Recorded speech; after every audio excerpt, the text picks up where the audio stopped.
Marcos 11, versículo 12. Como eu falei aqui, nós vamos ver hoje, nós já vimos sobre isso, eu já ministrei sobre isso, mas Deus trouxe ao meu coração, e é sempre bom a gente revisar isso daqui, porque às vezes diante de alguma situação, diante de alguma coisa que acontece no nosso cotidiano, que às vezes nós somos pegos de surpresa, a gente acaba esquecendo de fazer uso da palavra em nosso favor. Então nós temos que ter sempre em mente que as nossas palavras têm poder sobre o que está acontecendo, sobre determinada situação, sobre a doença, sobre a enfermidade, sobre a vida daqueles que nos rodeiam. Então nós temos que estar atentos, Eu lembro até que na outra vez que eu falei sobre isso aqui, eu citei aquela passagem que fala sobre o poder da língua, Que a língua tem poder para derrubar e tem poder para edificar. Só que nós somos cristãos e da mesma fonte a Bíblia diz que não jorra dois tipos de água.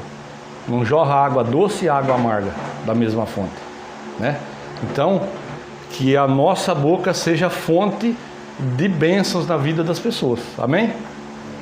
Se for para a gente abrir a boca para falar algo que seja destrutivo, que amaldiçoe a vida das pessoas, que a gente morda a língua antes.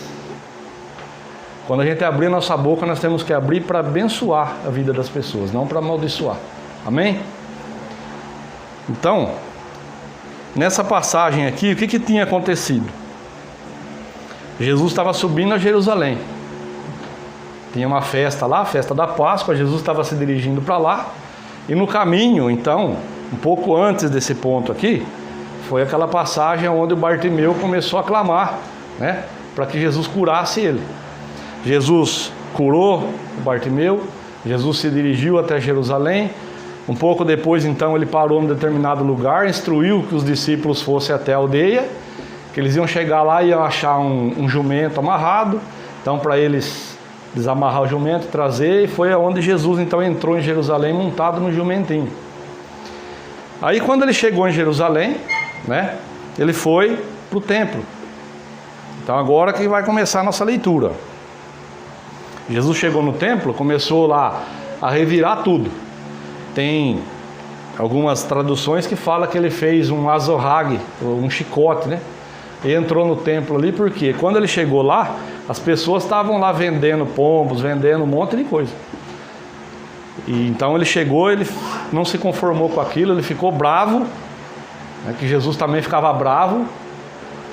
Ele foi lá, ele meteu o pé em tudo, ele tombou as mesas, ele expulsou todo mundo dali.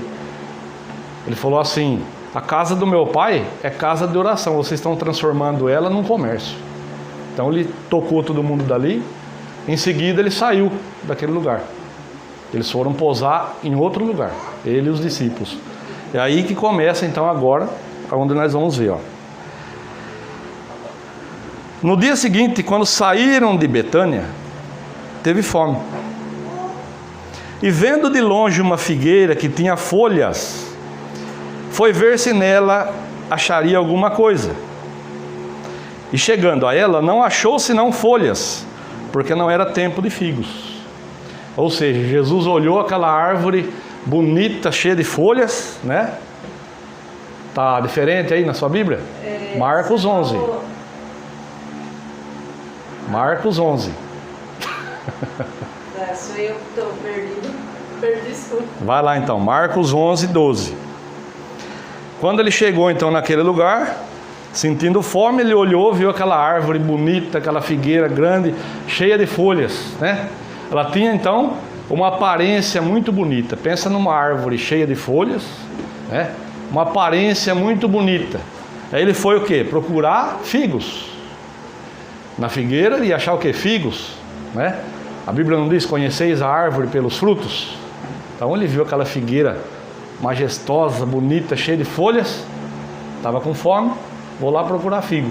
Chegou lá, não achou nada senão folhas, porque não era tempo de figos. E tem muita gente por aí, que está dessa forma aqui.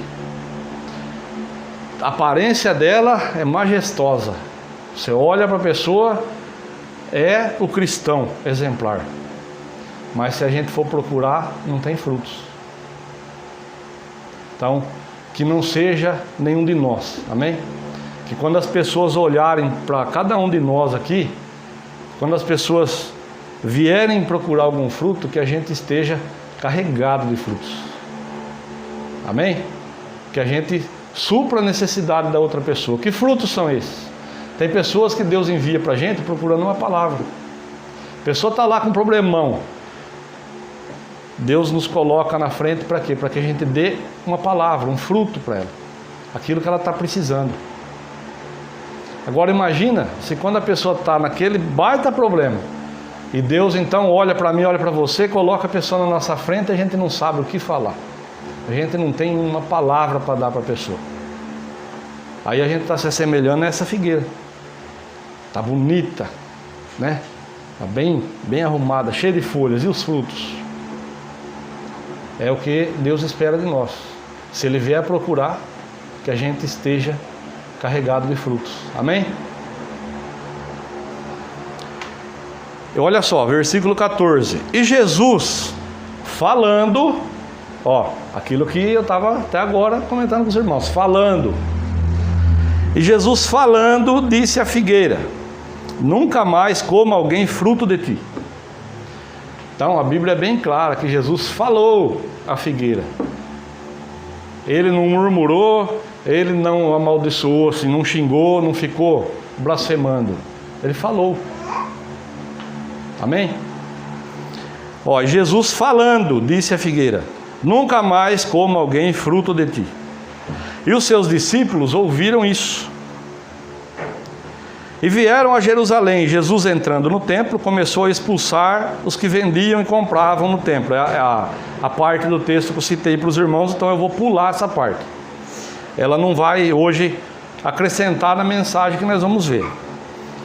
Pula aí para o versículo 19. E sendo já tarde, saiu para fora da cidade. Ou seja, depois que Jesus foi lá e virou todas as mesas, derrubou tudo pelo chão, mandou todo mundo sair dali. No final do dia, o que ele fez? Saíram da cidade, Versículo 20. E eles, passando pela manhã, viram que a figueira se tinha secado desde as raízes. E Pedro, lembrando-se, disse-lhe: mestre, eis que a figueira que tu amaldiçoaste se secou. Pedro lembrou, Pedro estava junto. Quando Jesus foi lá procurar um fruto lá para saciar a fome dele, e não encontrou nada, só aparência, só folhas, Pedro lembrou do que Jesus disse e falou para ele: mestre, eis que a figueira que tu amaldiçoaste se secou. Agora que vai entrar aqui, no exemplo que nós temos que guardar isso no coração para a gente usar a todo instante. E Jesus, respondendo, disse-lhes: primeiro ponto, tende fé em Deus. Ele não falou, ele não fez uma pergunta, ele não falou assim para eles: tende fé em Deus? Não, ele fez uma exclamação. Olha só: tende fé em Deus, porque em verdade vos digo, qualquer que disser, não é assim que está na sua Bíblia aí?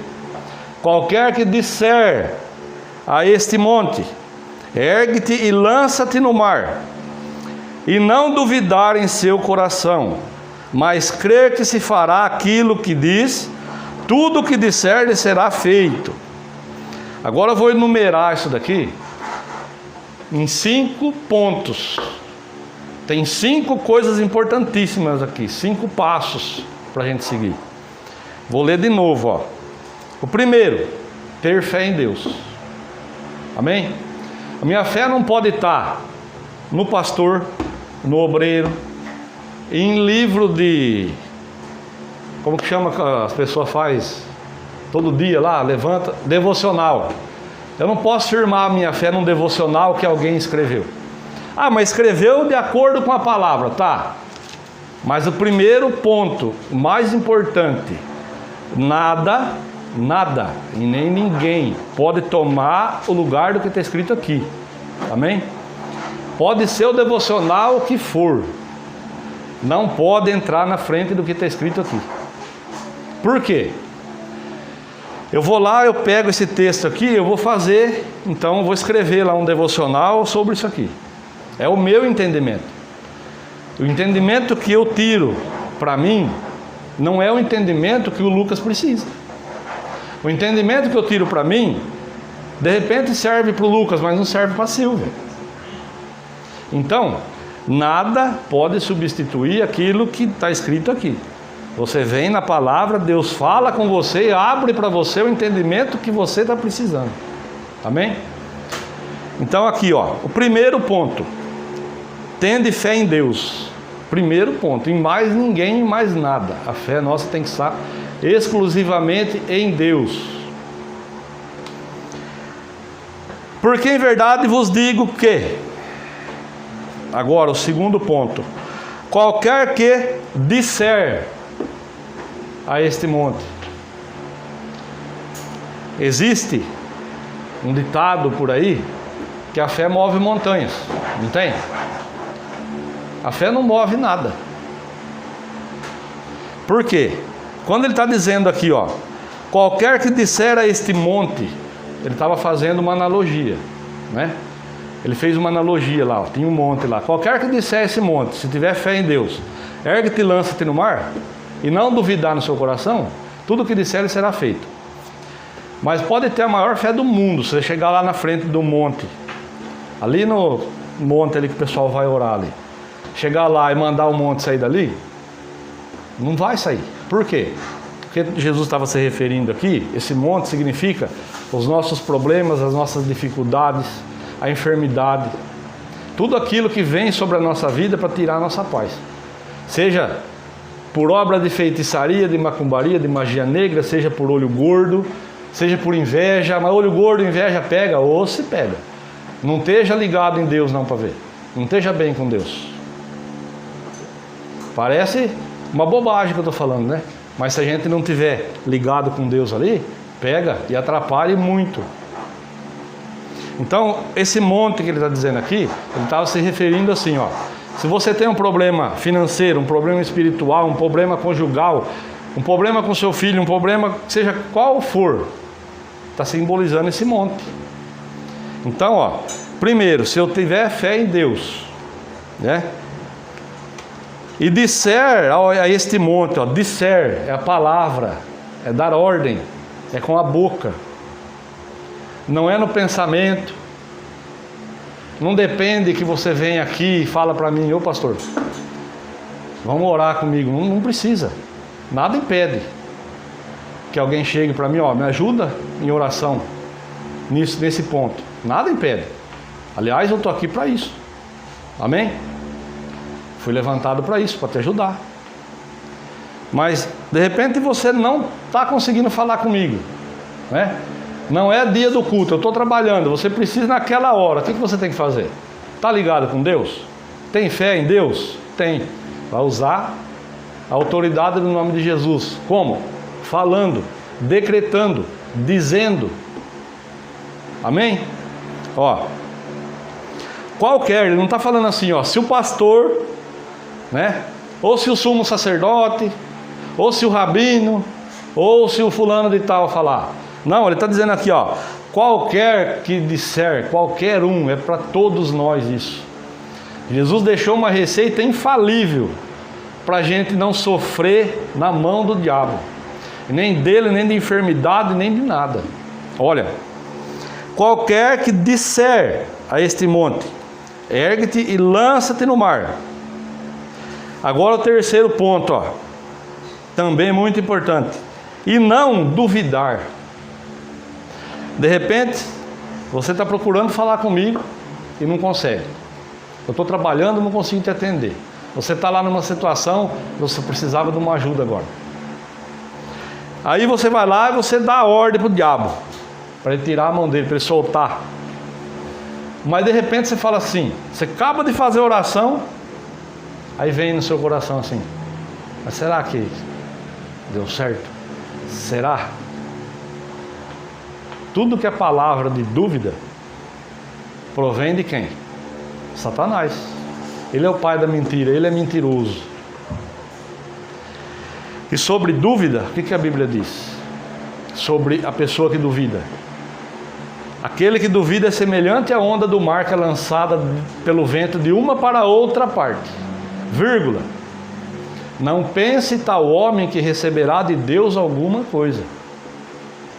Ou seja, eu tenho que ter a certeza absoluta e crer do fundo do meu coração no Deus que eu sirvo. Amém? Que é o mesmo Deus que você serve. Nós servimos o mesmo Deus. E estamos fazendo de tudo para passar a eternidade do lado dele. Amém? Então, ó, vou ler de novo aqui, ó. Qualquer que disser a este monte, ergue-te e lança-te no mar, e não duvidar. Ou seja, quando eu orar, quando eu der a ordem, quando eu falar o monte, eu tenho que ter a certeza. E assim, ó, eu aprendi que uma oração anula a outra. Então, vamos dizer que você está lá na sua casa e você entra na presença de Deus lá e ora com fé e manda aquele mal sair. E você crê que saiu. Mas de repente você encontra comigo ou com outro pastor ou com um homem de Deus à tarde. E aí você fala assim, ó: ô pastor, ora por determinado problema para mim. Eu já orei, mas sempre é bom, ora para mim. Aí eu oro. A oração que eu vou fazer vai anular a oração que você fez. Então tudo aquilo que Deus ouviu da sua boca e estava esperando que você declarasse, para que o poder dele entrasse em ação e fizesse aquilo que você deu ordem, foi anulado. Os irmãos estão entendendo? Então você orou.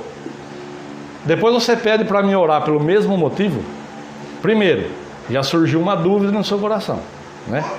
No momento que você me encontrou, aí você pede para mim orar por aquilo que você orou lá na sua casa. Primeiro que surgiu uma dúvida no seu coração aí.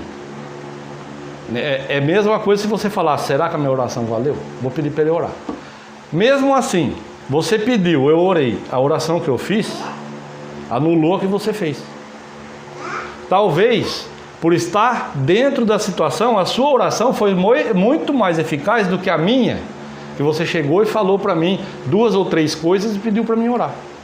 Então a sua oração, aquela que você fez, foi mais eficaz do que a minha.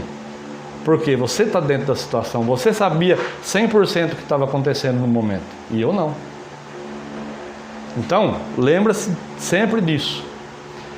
A autoridade do nome de Jesus está à sua disposição para você usar. E se pelo mesmo motivo depois você pedir para que outra pessoa ore, a essa oração que está sendo feita agora anulou a anterior. Aqui, ó. Qualquer que disser a este monte, ergue-te e lança-te no mar, e não duvidar em seu coração. Agora o 4º ponto. Mas crer que se fará aquilo que diz. O que é crer? É acreditar, né?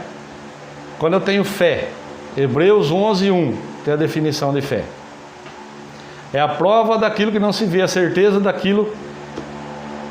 A fé, Hebreus 11:1, vamos lá, para não ficar na minha palavra.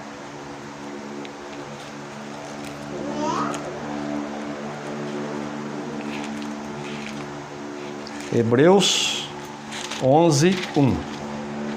Ora, a fé é o firme fundamento das coisas que se esperam e a prova das coisas que não se veem. Firme fundamento, ou seja, a certeza absoluta das coisas que se esperam e a prova daquilo que não se vê. Ou seja, se eu orei crendo, então eu tenho que ter essa certeza.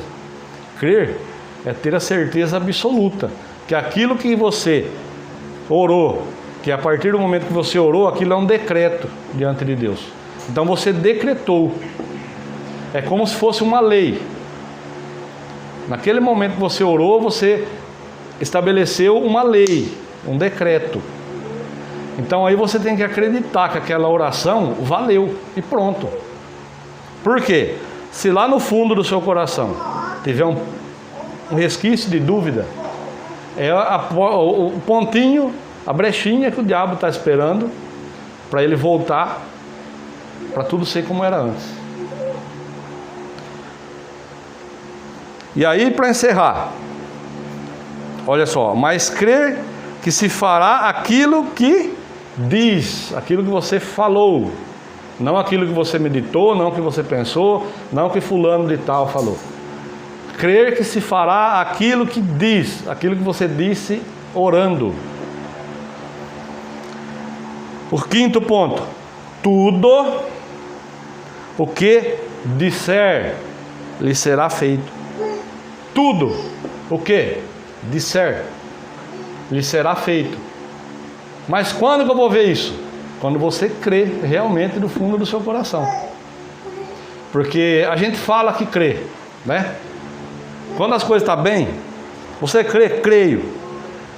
E quando chega o momento do apuro, o momento da adversidade?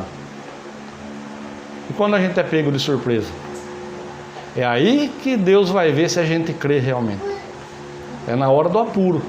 É na hora que o problema acontece. É aí que Deus vai ver se a gente crê de verdade. Se nós vamos crer realmente no Deus que nós servimos. Por quê? Eu falo várias vezes isso, já falei várias vezes aqui, falava antes da gente começar aqui. Quem faz a obra de Deus hoje? Eu já falei isso aqui, quem pode me responder? Quem que faz a obra de Deus hoje? Somos nós. Não sou eu que estou aqui, não é nenhum pastor que está de terno. O que é a obra de Deus? Ele já fez a parte dele. Então, tudo o que Deus tinha que fazer, Ele já fez. Ele mandou Jesus para morrer na cruz, para pagar o preço do pecado de todos nós. A partir daí, se a parte dele está feita, quem que faz a obra de Deus hoje? Cada um de nós. De que forma? Você não precisa procurar um obreiro, um pastor, ou seja qual for a pessoa, para que ela faça a obra de Deus por você. A obra de Deus foi comissionada para todos nós. Quando Jesus falou assim, ó, ide por todo mundo, pregai o evangelho a toda criatura. Todo aquele que crê e for batizado será salvo. Quem não crê, em alguns textos está assim, será condenado. Em outro texto está assim, já está condenado. Então quem faz a obra? Somos nós. Jesus também falou assim, ó, eu vos dou poder para pisar serpentes e escorpiões e toda a obra do mal. O que ele estava falando aí? Do diabo e seus anjos, serpentes e escorpiões, e toda a obra do mal. E se tomarem algum veneno, nenhum mal lhes causará. E imporão as mãos sobre os enfermos e os curarão. Aí ele disse assim também, ó, que nós vamos fazer obras maiores do que ele fez, porque ele estaria indo para o Pai, né? E os discípulos continuariam a obra. E quem continua no lugar dos discípulos? Hoje é a nossa vez. Somos todos nós que estamos dando continuidade àquilo que Jesus veio ensinar. Só que a arma mais poderosa que a gente tem, a palavra. Jesus veio, deu todo esse ensinamento aqui, mas agora eu vou mostrar para os irmãos, lá em Gênesis, o primeiro exemplo que está para nós na Bíblia. Vai lá em Gênesis, no comecinho de tudo.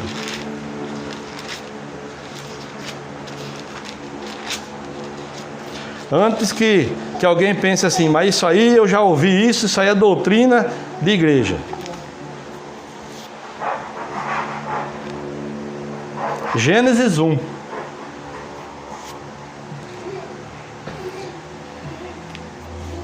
vou fazer uma leitura rápida aqui. E na hora que eu quero mostrar para os irmãos, eu vou falar, frisando aqui, ó. No princípio, criou Deus os céus e a terra era sem forma e vazia, e havia trevas sobre a face do abismo, e o Espírito de Deus se movia sobre a face das águas. E disse Deus, haja luz, e houve luz. E viu Deus que era boa a luz, e fez Deus separação entre a luz e as trevas. E Deus chamou a luz dia, e as trevas chamou noite. E foi a tarde e a manhã, o primeiro dia. Versículo 6. E disse Deus: haja uma expansão no meio das águas, e haja separação entre águas e águas. E fez Deus a expansão, e fez separação entre as águas que estavam debaixo da expansão, e as águas que estavam sobre a expansão. E assim foi. E chamou Deus a expansão céus, e foi a tarde e a manhã, o dia segundo. Versículo 9. E disse Deus: ajuntem-se as águas debaixo dos céus num lugar, e apareça a porção seca. E assim foi. E chamou Deus a porção seca terra, e ao ajuntamento das águas chamou mares. E viu Deus que era bom. Versículo 11. E disse Deus: produza a terra erva verde, erva que dê semente, árvore frutífera que dê fruto, segundo a sua espécie, cuja semente esteja nela sobre a terra. E assim foi. E a terra produziu erva, erva dando semente conforme a sua espécie, e árvore frutífera, cuja semente está nela conforme a espécie. E viu Deus que era bom, e foi a tarde e a manhã o dia terceiro. Versículo 14. E disse Deus: haja luminares na expansão dos céus, para haver separação entre o dia e a noite. E sejam eles para sinais e para tempos determinados, e para dias e anos.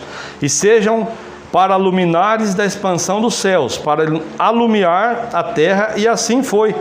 E fez Deus os dois grandes luminares, o luminar maior para governar o dia, e o luminar menor para governar a noite. E fez as estrelas. E Deus os pôs na expansão dos céus para alumiar a terra, e para governar o dia e a noite, e para fazer separação entre a luz e as trevas. E viu Deus que era bom. E foi a tarde e a manhã o dia quarto. Versículo 20. E disse Deus: produzam as águas abundantemente, répteis de alma vivente, e voem as aves sobre a face da expansão dos céus. E Deus criou as grandes baleias e todo réptil de alma vivente, que as águas abundantemente produziram conforme as suas espécies, e toda ave de asas conforme a sua espécie. E viu Deus que era bom. E Deus abençoou, dizendo: frutificai e multiplicai-vos, e enchei as águas dos mares, e as aves se multipliquem na terra. E foi a tarde e a manhã o dia quinto. Versículo 24. E disse Deus: produza a terra alma vivente conforme a sua espécie, gado, répteis, bestas feras da terra conforme a sua espécie. E assim foi. E fez Deus as bestas feras da terra conforme a sua espécie, e o gado conforme a sua espécie, e todo o réptil da terra conforme a sua espécie. E viu Deus que era bom. Versículo 26. E disse Deus: façamos o homem à nossa imagem, conforme a nossa semelhança, e domine sobre os peixes do mar, sobre as aves do céu, sobre o gado, sobre toda a terra, e sobre todo o réptil que se move sobre a terra. E criou Deus o homem à sua imagem, a imagem de Deus o criou, macho e fêmea os criou. E Deus os abençoou, e Deus lhes disse: frutificai e multiplicai-vos, e enchei a terra, e sujeitai-a, e dominai sobre os peixes do mar, sobre as aves do céu, e sobre todo animal que se move sobre a terra. Versículo 29. E disse Deus: eis que vos tenho dado toda a erva que dá semente e que está sobre a face de toda a terra, e toda árvore em que há fruto de árvore que dá semente, ser-vos-ão por mantimento. E todo animal da terra, e toda ave dos céus, e todo o réptil da terra em que há alma vivente, toda a erva verde lhe será para mantimento. E assim foi. E viu Deus tudo quanto tinha feito, e eis que era muito bom. E foi a tarde e a manhã o dia sexto. Agora aqui então vai falar do dia que Deus descansou. Mas o primeiro exemplo que as palavras têm poder, quem que deixou para nós? Deus, o Pai, o Criador de tudo que tem aqui. E como que Ele fez? Falando. Então Deus falava, recitava o decreto e as coisas aconteciam. Aí se passou tudo o que nós conhecemos aqui da palavra, até que Jesus veio aqui na terra, né, com um propósito. Que propósito era esse? Pagar o preço do nosso pecado. Morreu na cruz, verteu todo o sangue dele para pagar o preço que nós tínhamos que pagar. E aí ele ensinou tudo o que nós estamos aprendendo aí, tudo que nós estamos vendo hoje. O que Jesus fez? Pegou aquilo que Deus ensinou e fez de uma forma mais explicada ainda, para que a gente aprenda. Mas, em 2024, quando chega o momento do apuro, a gente às vezes fica sem saber o que fazer, né? A gente crê em Deus, a gente ouve a palavra, a gente congrega, a gente louva, a gente ora, a gente faz tudo o que tem que fazer. Mas aí acontece alguma coisa, e o que a gente faz? Esquece que as nossas palavras têm poder, ligada com a palavra de Deus, amém? Nossas palavras têm um poder sobrenatural sobre o que acontece na sua vida, na vida dos seus familiares, na vida do seu colega de trabalho, na vida de qualquer pessoa. Ou uma pessoa que você nunca viu, de repente, que não, ó, eu vou dar um exemplo aqui, o Lucas que viaja. De repente o Lucas está longe daqui. Chega uma hora que acontece alguma coisa, Deus coloca uma pessoa na frente dele que ele nunca viu, e ele faz lá uma oração, faz uma declaração sobre a vida da pessoa. Talvez ele nunca mais veja a pessoa, nunca mais vai saber. Mas talvez aquilo que ele falou, aquele decreto que ele recitou sobre a vida da pessoa, fez a pessoa mudar de vida. Quando ele vai saber isso? No dia do juízo. Lá naquele dia nós vamos ver tanta coisa que a gente fez, que a gente acha que foi à toa, e que talvez salvou vida de pessoas. Livramentos. Então, por que eu estou dando exemplo assim do Lucas? Porque às vezes a gente falando aqui do familiar, né? Mas pode ser na vida de qualquer pessoa. Ele está lá longe, o cara está sem expectativa nenhuma. Deus coloca ele na frente do Lucas, não é por acaso. De repente o Lucas vai lá, fala alguma coisa, que para ele está falando algo normal, sem saber. Mas era o que aquela pessoa precisava ouvir. E aquilo faz a pessoa mudar de vida. Talvez uma pessoa que estava pensando em tirar a própria vida. Aí 2 palavrinhas que o Lucas deu para ela lá, no dia que a gente for para a glória lá, o Lucas vai encontrar a pessoa, ô, você aqui?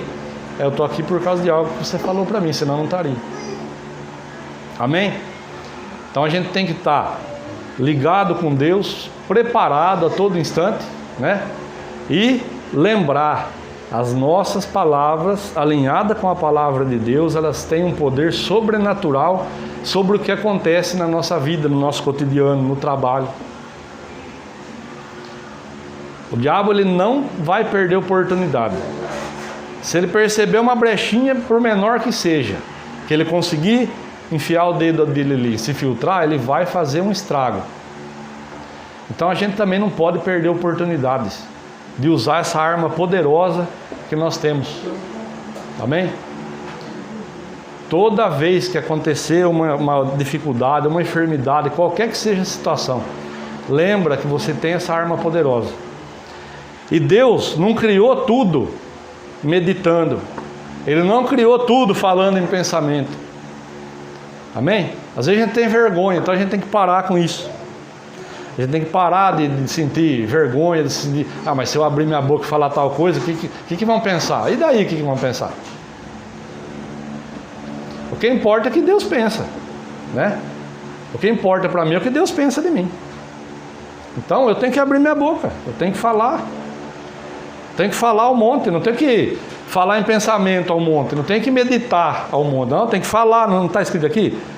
Todo aquele que falar ao monte, disser a este monte. Falar. Amém? Então eu não vou chegar aqui, cadeira em nome de Jesus vai para lá, não vai. Porque não é isso que ele estava falando do monte. Ele está falando dos problemas, das dificuldades, de tudo aquilo que o diabo usa para tentar nos derrubar, nos tirar do caminho, fazer a gente desanimar, fazer a gente esfriar na fé, fazer a gente recuar. Uma das maiores armas de Satanás é fazer a gente recuar. E a Bíblia diz que aquele que lança a mão do arado e olha para trás não é digno do reino de Deus. Então, uma das armas que Satanás usa, fazer entrar o desânimo no coração da gente, para fazer a gente recuar, voltar atrás.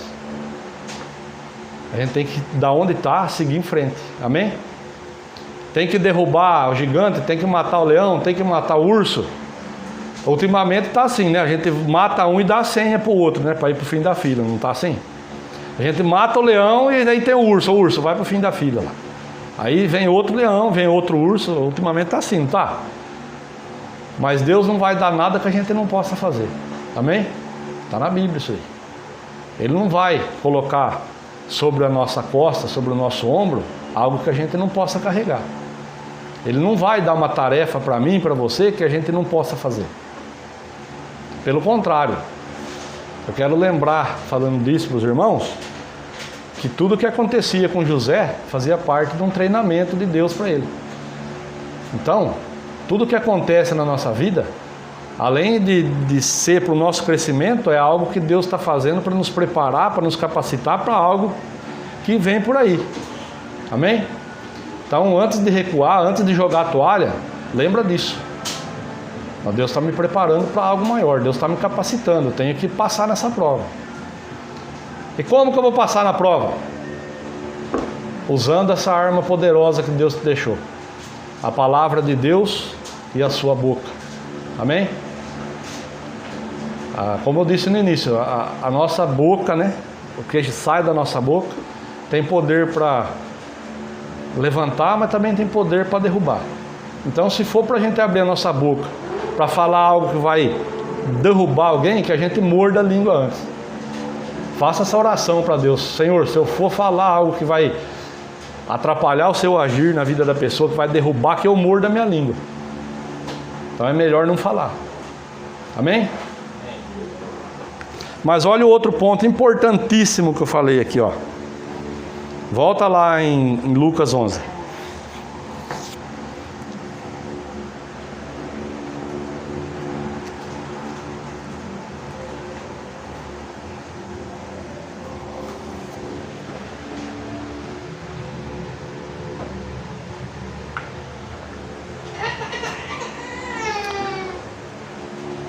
Eu vou ler esse trechinho novamente, ó. Jesus respondendo disse-lhes: tende fé em Deus, porque em verdade vos digo que qualquer que disser a este monte, ergue-te e lança-te no mar, e não duvidar em seu coração, mas crer que se fará aquilo que diz, tudo o que disser lhe será feito.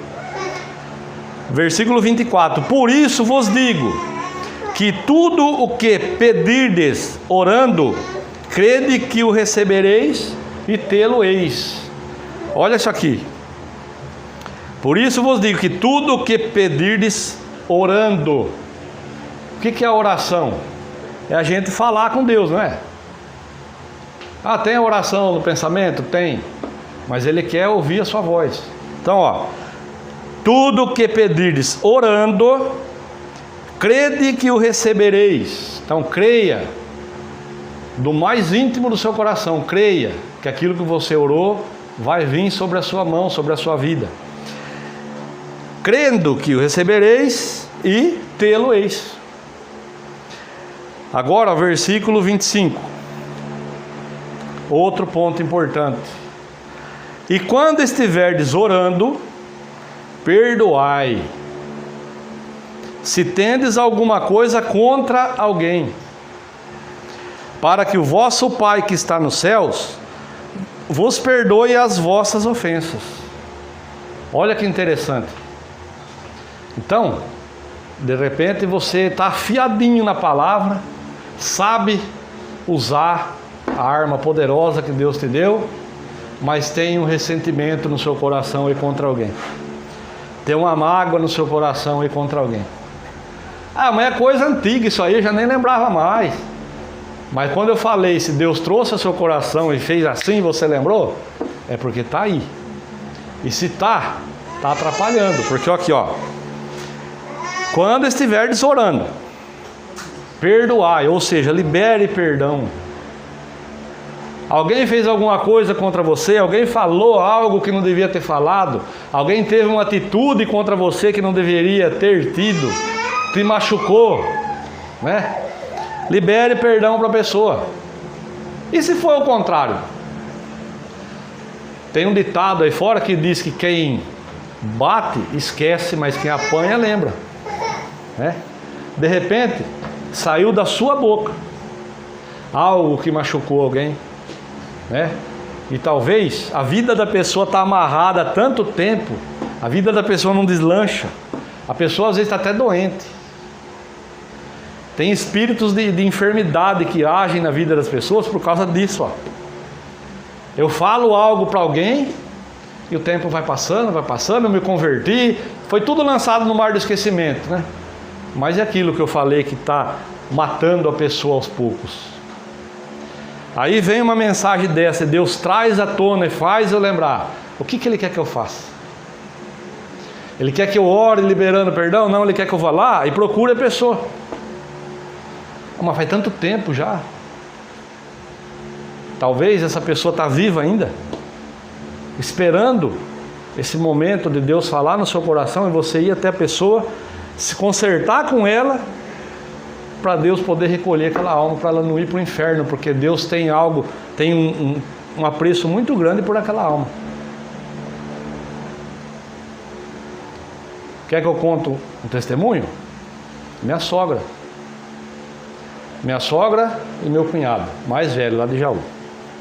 Minha sogra teve diabetes e ela era assim, abria um refrigerante até não acabar, tinha lá uma dúzia de banana até não acabar, e aí as filhas, a Sueli, a minha cunhada, falava para ela, mãe, a senhora não pode, a senhora é diabética, não pode isso, não pode aquilo.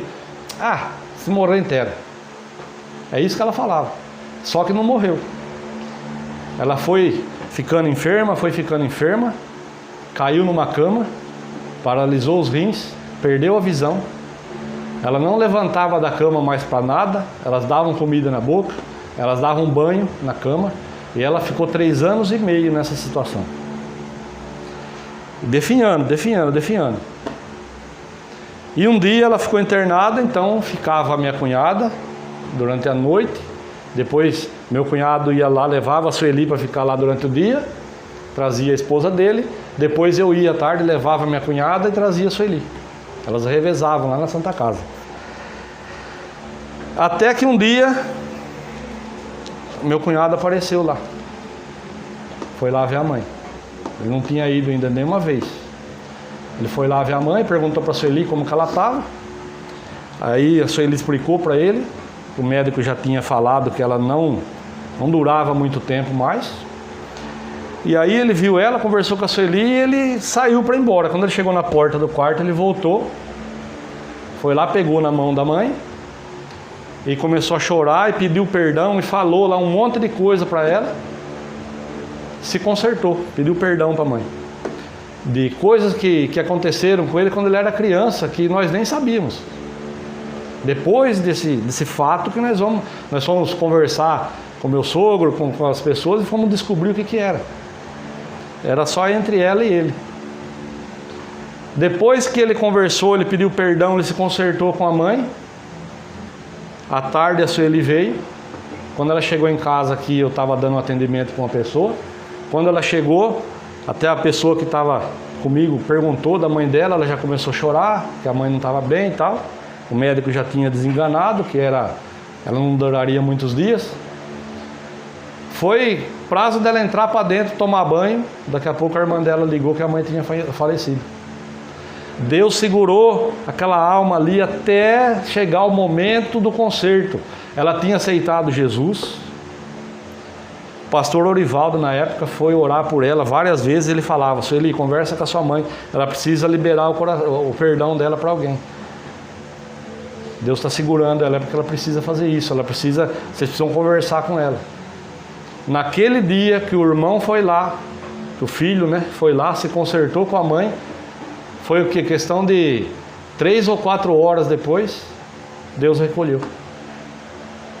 Talvez se tivesse feito isso antes, ela não tinha sofrido 3 anos e meio numa cama, fazendo diálise peritoneal 2 vezes por dia, comendo uma papa lá de fubá com água sem gosto, que na segunda colherada ela tinha ânsia, não enxergava, totalmente dependente dos filhos. Então, isso aqui é muito importante. Muito importante. Talvez eu estou falando aqui, Deus trouxe algo no seu coração aí que você tem que fazer. Olha só. Quando estiverdes orando, perdoai, se tendes alguma coisa contra alguém, para que o vosso Pai que está nos céus vos perdoe as vossas ofensas. Então, se eu não liberar perdão, como que Deus vai me perdoar também? Então eu tenho que liberar perdão para que as minhas transgressões, as minhas faltas, os meus pecados também sejam perdoados. Como que eu vou pedir perdão para Deus? Quero que Deus me perdoe, mas eu não perdoo o meu próximo. Mas, versículo 26. Se vós não perdoardes, também o vosso Pai que está nos céus não vos perdoará as vossas ofensas. Quem que está falando isso? É o Márcio? Na minha Bíblia, todas as palavras que saíram da boca de Jesus estão em letras vermelhas. Sou eu que estou falando? Não, eu estou lendo e repetindo para os irmãos aqui. Foi Jesus que falou.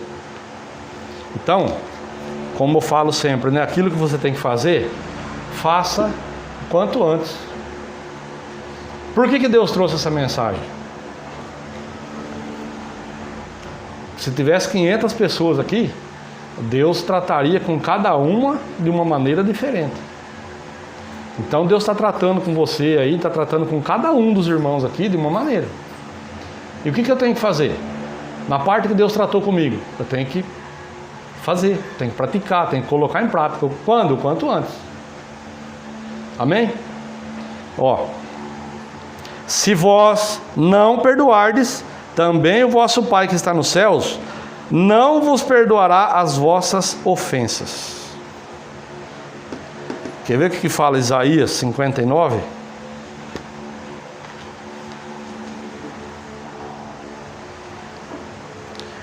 Eis que a mão do Senhor não está encolhida para que não possa salvar, e nem o seu ouvido agravado para não poder ouvir. Versículo 2. Mas as vossas iniquidades. O que é iniquidade? Transgredir a lei, transgredir o mandamento, ou seja, pecado. Mas as vossas iniquidades fazem divisão entre vós e o vosso Deus, e os vossos pecados encobrem o seu rosto de vós, para que não vos ouça. Olha só. Então, eu não libero perdão. Só que aí eu oro, eu preciso que Deus faça algo por mim, eu preciso que Deus entre com providência em determinada situação, né? Na vida de um familiar, lá no meu trabalho. Então aí eu vou e oro ardentemente a Deus e não vejo nada acontecer. Por quê? As vossas iniquidades fazem divisão entre vós e o vosso Deus. Divisão. Os vossos pecados encobrem o seu rosto de vós, para que não vos ouça. E aí? Adianta eu orar? Deus não está ouvindo. Por quê? Tem iniquidade, tem pecado, tem algo que eu tenho que consertar. E não fiz. Mas eu quero que Deus me atenda, né? Só que hoje eu estou vendo aqui, que se eu não perdoar, Deus também não me perdoa. Olha só. Se não perdoardes, também o vosso Pai que está no céu não perdoará as vossas ofensas. Então eu não perdoo, mas eu quero que Deus me perdoe, eu quero que Ele me atenda, eu quero que Ele coloque a mão dele sobre determinada situação. E aí? Então nós sabemos o que temos que fazer. Toda vez que a gente ouve a palavra, nessa palavra está vindo uma diretriz, está vindo algo que eu tenho que fazer. Está vindo algo para mim, está vindo algo individual para cada um.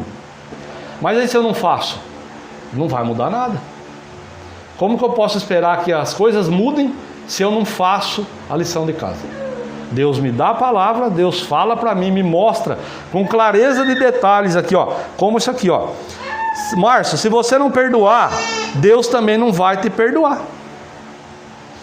E aí eu não libero perdão. E aí? Eu não faço o dever de casa, mas Deus é obrigado a me atender. Aí eu vou lá e encosto Deus na parede.